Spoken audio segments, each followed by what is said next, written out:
Life as We Know It with Tom Walton. I was talking with a fellow retiree recently about how folks who don't go to work anymore fill their time in their so-called golden years.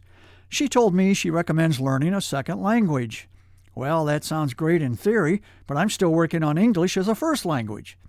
How can I expect to pick up another language when I can't conjugate the pluperfect subjunctive in my own?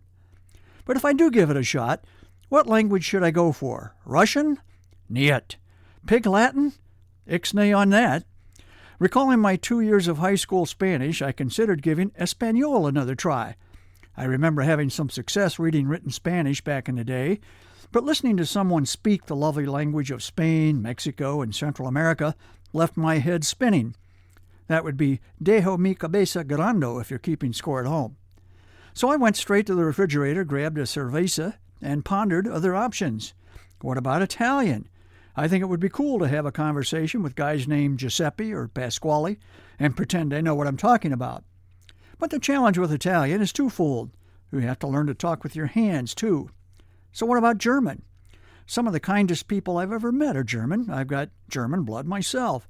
Ever hear of Ballrex potato chips? That's my mother's family.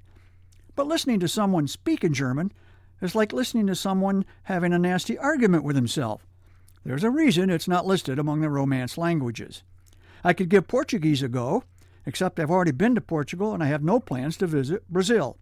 I know only 3 words in Portuguese. Before the euro, the escudo was their monetary unit, and Lisbon Antigua is a beautiful old song that simply means Old Lisbon. Folks in Portugal also call their beautiful capital Lisboa, adding to my confusion. How about Australian? Not an official language, but they do talk funny down under.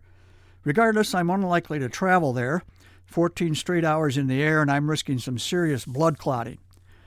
Maybe I could study Canadian. They talk funny there, too, and it's a lot closer than Australia, eh?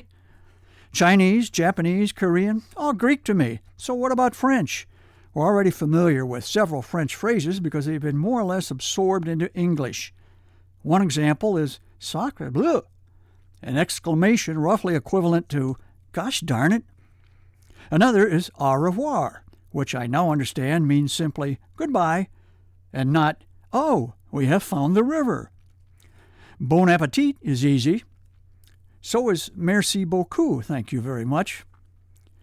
We've all heard the French expression tout suite also. Taken as we outliers in America say it, tout suite sounds like an impossible contradiction. When my grandchildren were toddlers, they laughed in embarrassment when they tooted. Well, it might have been cute, but it certainly wasn't sweet.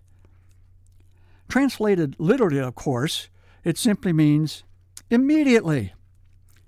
Well, I may never make it to Chapter 2 of French for Dummies. But please, feel free to ask me sometime how my French is coming.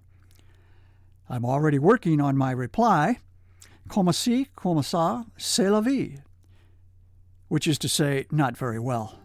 Sacre bleu! Am I saying that right? Life as We Know It is written and hosted by Tom Walton and is a production of WGTE Public Media. Life as We Know It with Tom Walton can be heard on WGTE FM 91 every Monday afternoon during All Things Considered at 5:44 p.m. or hear past episodes at wgte.org/life.